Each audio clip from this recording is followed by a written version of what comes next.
मेरे प्रिय दर्शकों, ओम नमः शिवाय। आप लोग कैसे हैं? हमेशा स्वस्थ रहे, मुस्कुराते रहे, भगवान शिव की कृपा आप पर बनी रहे।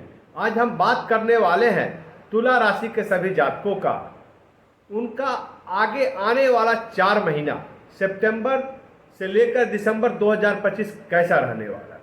यह समय जो है बहुत ही महत्वपूर्ण है वैदिक ज्योतिष शास्त्र की दृष्टि से, क्योंकि यहाँ पे बहुत सारे ग्रहों का स्थिति इस तरह बन रहा है। कुछ ग्रह, महत्वपूर्ण ग्रह जो हैं, या तो वक्री अवस्था में है, जैसे शनि अभी वक्री अवस्था में है, फिर मार्गी होंगे। और कुछ ग्रह जो है अपना राशि परिवर्तन कर रहे हैं, जैसे गुरु राशि परिवर्तन कर रहे हैं, शुक्र राशि परिवर्तन कर रहे हैं, मंगल राशि परिवर्तन कर रहे हैं। तो ऐसे में जब बड़े महत्वपूर्ण ग्रह अपना राशि परिवर्तन करते हैं, घर चेंज करते हैं और वक्री होते हैं या मार्गी होते हैं, तो इसका जीवन में बहुत बड़ा प्रभाव देखने को मिलता है। वैदिक ज्योतिष शास्त्र के दृष्टि से ग्रहों की स्थिति चेंज होने से शुभ या अशुभ परिणाम दिखता है। राशि चक्र के जो 12 राशियां हैं, उस पे किसी राशि पे इसका अशुभ प्रभाव पड़ेगा, किसी राशि के ऊपर शुभ प्रभाव पड़ेगा।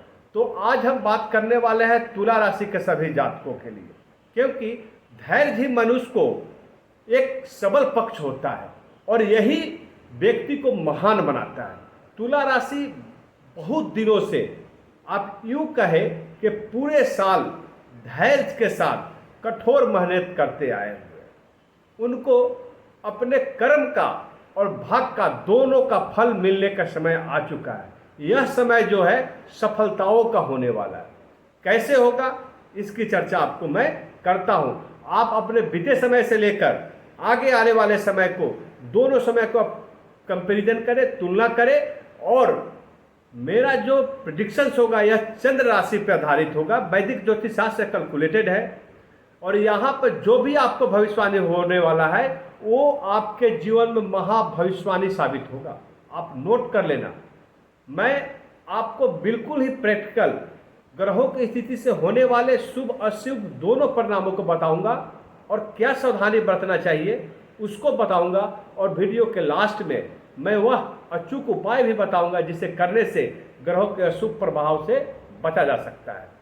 मेरे प्रिय दर्शकों, तुला राशि का राशि चक्र में 7वीं स्थिति है और ग्रहों की स्थिति इस प्रकार है। पंचम भाव में राहु है, छठे भाव में शनि, और आपके 9वें भाव में गुरु बृहस्पति, और 10वें भाव में गुरु गोचर करेंगे, जो आपको 18 अक्टूबर को गोचर करेंगे।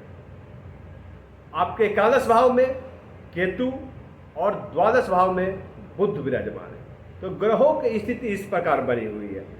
तुला राशि का स्वामी ग्रह शुक्र है और शनि की स्थिति जो अभी बता रहा है वो आपके 6ठे घर में है। जब शनि 6ठे घर में रहते हैं और वक्री अवस्था में हो तो शुभ फल देते हैं। और शुक्र और शनि का एक मित्रता का संबंध है, एक अच्छे संबंध, एक गुरु और शिष्य के मित्रता का संबंध है, और कहीं न कहीं एक दूसरे के सहयोगी साबित होते हैं शनि और शुक्र। यहाँ पर शुक्र जहाँ पे आपके भौतिक सुखों का, ऐश्वर्य का, धन का कारक जाने जाते हैं, तो दूसरी तरफ शनि जो है आपके कर्मों का, कैरियर का, व्यापार के कारक माने जाते हैं। तो यहाँ पर आपके लिए शनि सब कुछ देने वाले, आपके अंदर एक कैरियर के ग्रोथ दिखेगा, आपका व्यापार में बेतहाशा वृद्धि होने वाला है। और राहु की स्थिति आपके 5वें भाव पे, आप कुछ ऐसे ज्ञान का खोज करेंगे, आप इसके लिए सेमिनार, मीटिंग करेंगे जिससे आप अपने व्यापार को एक उच्चतम शिखर तक लेके जा सके। आपका करियर को ग्रोथ दिखेगा। शनि जो है, शनि की 3 दृष्टियां होती है। शनि अभी वक्री अवस्था में है। आपको पूरे साल जो आपके कठोर मेहनत का परिणाम का देने का समय अभी शनि आपको देंगे। ऐसी स्थिति में जो शनि का 3 दृष्टि है, तीसरी, 7वीं, 10वीं, तो तीसरी दृष्टि पड़ रहा आपके 8वें भाव पर, और अभी शनि जहां पर है वहां पर है 6वें भाव।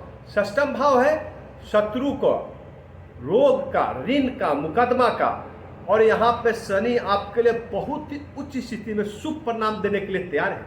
नोट कर ले, आपके चारों तरफ जो विरोधियों का घेरा रहता था वो विरोधी आपसे अब दूर हो जाएंगे, वो विरोधी बिल्कुल कम हो जाएंगे, शत्रु हंता का कार्य करेगा।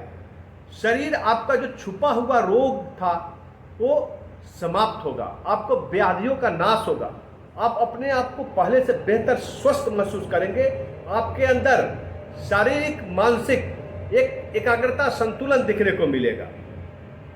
यहाँ पर शनि जो है, मैं उन विद्यार्थियों को बता दूं जो कंपटीशन एग्जाम देने के लिए तैयारी कर रहे हैं और फेस कर रहे थे, लेकिन कहीं न कहीं उनके छोटे मोटे नंबरों से या अपनी असफलताओं से अपनी मनचाही नौकरी प्राप्त नहीं कर पा रहे थे। लेकिन यह 4 महीने का जो समय है, आपको मनचाही नौकरी और जो कंपटीशन एग्जाम देते हैं तो उसमें आपको सफलता प्राप्त होगी। मैं उस तारीख का भी वर्णन करूंगा जो आपके लिए बेस्ट दिनांक तिथि साबित होने वाले हैं।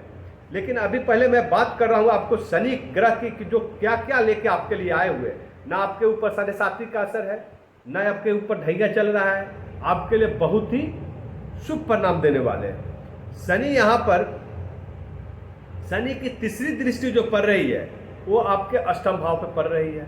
तो यहाँ पे जब शनि कहीं भी दृष्टि डालते हैं और जहाँ पे रहते हैं, मेहनत करने की जरूरत है, आपको मेहनत करने की जरूरत है।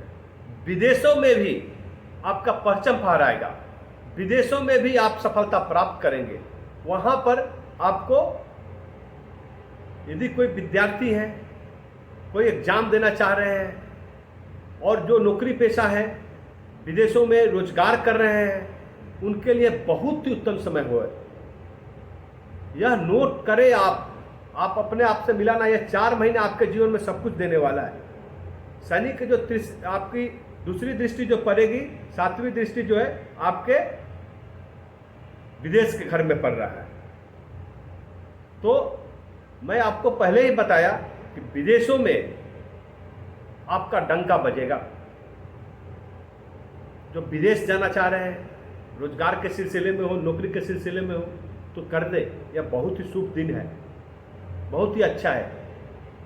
लेकिन एक चीज का ध्यान रखना है कि आपको मेहनत करना पड़ेगा। शनि मेहनत का ही फल देते हैं, कर्म के अनुरूप ही फल देते हैं। आप चाहोगे कि यह उपयोगी समय है, हमारे लिए लाभदायक समय है, मैं जाऊं, और आप कुछ न करें और फल की प्राप्ति करना चाहते हैं, नहीं संभव है। क्योंकि संस्कृत का एक श्लोक भी है जिसके शनि का सिद्धांत उस पर साबित होता है। आलस्यम ही मनुष्यानाम शरीरपो महान रिपु नास्तो युद्धम समो बंधु कृत्वा उनवसिद्धि। आलस्य ही मनुष्य का सबसे बड़ा शत्रु है। आलस्यम ही मनुष्यानाम शरीरस्थो महान रिपु, मैंने शरीर के अंदर आलस्य रूपी एक महान शत्रु होता है इंसान का। तो आपको आलस्य को त्यागना होगा, छोड़ना होगा। उद्यम आपका एक बहुत बड़ा मित्र बनने वाला है। यदि आप उद्यम को, अपने परिश्रम को मित्र बनाते हैं तो आपका परचम फहराएगा। आप वो सब कर पाएंगे जो आज तक आप नहीं कर पाए थे। शनि की तीसरी दृष्टि है, जो 10वीं दृष्टि है, वो आपके पड़ रहा है पराक्रम पे, भाई बहन के घर पे। आपका पराक्रम बहुत ही उच्च लेवल की होगी। आप हर काम को करने के लिए तैयार हैं। आपके बहुत सारे सहयोगी सामने आएंगे, हाथ मिलाने के लिए तैयार है। आप यदि साझेदार में बिजनेस कर रहे हो या आप नौकरी के क्षेत्र में हो, आपको सहयोग करने के लिए कदम पे कदम छत से मिला के चलने के लिए बहुत ही सहयोगी भाई बहनों का प्यार और सहयोगियों का साथ मिलने वाला है। आपके पराक्रम के सामने सारे नतमस्तक हो जाएंगे। आपके लिए बहुत ही उत्तम समय है। आपका स्वास्थ्य, आपके लग्न भाव में 14 सितंबर को मंगल है, जो 28 अक्टूबर को वृश्चिक राशि में जा रहे हैं, आपके 2nd हाउस में जा रहे हैं।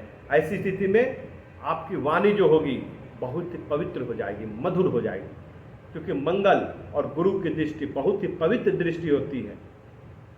व्यक्ति के अंदर एक स्वच्छ जल की तरह एक आत्म शुद्धि कर देता है। तो यहाँ पर आपकी वाणी में शुद्धिपना आ जाएगा, आपकी वाणी मधुर हो जाएगी, किसी को भी आकर्षित कर सकता है। तो यहाँ पर आपके सगे संबंधियों का प्यार प्राप्त होगा, क्योंकि वाणी से ही दुश्मन और वाणी से ही दोस्त बनते हैं। धन को आप एकत्रित कर पाएंगे। धन का घर भी सेकेंड हाउस है, मंगल है, जा रहे हैं, मंगल ही मंगल करेंगे। यहाँ पर चूंकि आपका स्वामी ग्रह शुक्र है, शुक्र मंगल का नहीं बनता है, शुक्र को चेक करेंगे सेकेंड हाउस, आपको 2 नवंबर को आपके लग्न भाव पर, और जब शुक्र लग्न भाव में आ गया 2 नवंबर को, तो ये आपके लिए सर्वोत्तम स्थिति होगा। और 28 अक्टूबर को मंगल आपके सेकेंड हाउस में जा रहा है। तो 28 अक्टूबर को मंगल सेकेंड हाउस में जा रहे हैं वृश्चिक राशि में, और शुक्र 2 नवंबर को आ रहे हैं आपके लग्न भाव पर। और जब शुक्र अपने ही घर में आ रहे हैं तो ऐश्वर्य, धन, सुख और मंगल यहाँ पर जा रहा है। धन एकत्रित, धन को आपका अंबार लगने वाला है। आपका मेहनत और भाग, गुरु आपके भाग 9th हाउस में है, तो गुरु तो भाग का साथ दे रहे हैं, भरपूर दे रहे हैं, भाग का साथ मिल रहा है आपको, कर्म का साथ मिल रहा है, और साथ साथ से अपने स्वामी ग्रह शुक्र का साथ मिल रहा है। मंगल आपके वृश्चिक राशि में धन भाव में जाकर धन के भंडार को भरने के लिए तैयार है। आपको ध्यान क्या देने की जरूरत है? तो अपने वाणी पे, मधुर वाणी तो हो जाएगी, मंगल जा रहे हैं, मधुर वाणी होगी, लेकिन 28 अक्टूबर को जो रहा है उससे पहले अपने पराक्रम का में मग्न मुग्ध नहीं होना है। अपने पराक्रम के कारण आप आत्ममुग्ध नहीं हो जाए, जिसके कारण दूसरे की बातों को नहीं सुने। अपने माता पिता, बड़े बुजुर्गों, भाई बहनों, सगे संबंधियों, अपने साझेदार का, जीवन साथी का, सभी के बातों को सुनना है और उसको अमल में भी लाना है, जिसके आपके लिए बहुत ही बड़ी सावधानी की जरूरत है। और यदि आपको डाइजेस्टिव प्रॉब्लम है, उदर विकार है, या कोई गुप्त रोग हो, किडनी की समस्या है, यूरिनल ट्रैक्ट का प्रॉब्लम है, तो आप रेगुलर चेकअप कराएं। और दवा खा रहे हैं तो कंटिन्यू खाते रहें। जल्दीबाजी में कोई काम नहीं करें, जल्दी में आप आग बबूला हो जाते हैं, तो इसका जरूर ध्यान रखें। आपको आग बबूला होने की जरूरत नहीं है, धैर्य बनाने की जरूरत है। 4 महीना आपको सब कुछ देने आ रहा है। अभी मैं वीडियो के लास्ट में वह उपाय बता दूं जिसे करने से ये सब अशुभ परिणामों से आप बच सकते हैं। फर्स्ट, आपको आपके स्वामी ग्रह शुक्र है, तो अपने स्वामी ग्रह को मजबूत बनाएं। इसके लिए आपको ओम द्रांग द्रिंग द्रोंग शह शुक्राय नमः एक माला 108 बार पाठ करें। शनि को, आपको चूंकि शनि जो है आपके कर्म के कारक है, दंडनायक है और आपके लिए स्वर्ग की दे रहा है, तो यहाँ पर शनि का एक माला शनि मंदिर में जाकर आप सरसों का तेल अर्पण करें, साथ ही साथ शनि मंत्र एक माला 108 बार जाप करें। शनि मंत्र है ओम प्रांग प्रिंग प्रोंग शह शनिश्चाय नमः। और प्रत्येक मंगलवार को कलयुग के भगवान आपके लिए बहुत ही सहायक होने वाले हैं। हनुमान चालीसा का पाठ प्रत्येक मंगलवार को कम से कम 11 बार करें। यदि ऐसा करते हैं तो आपके जीवन में 4 महीना स्वर्ण काल साबित होगा। ओम नमः शिवाय।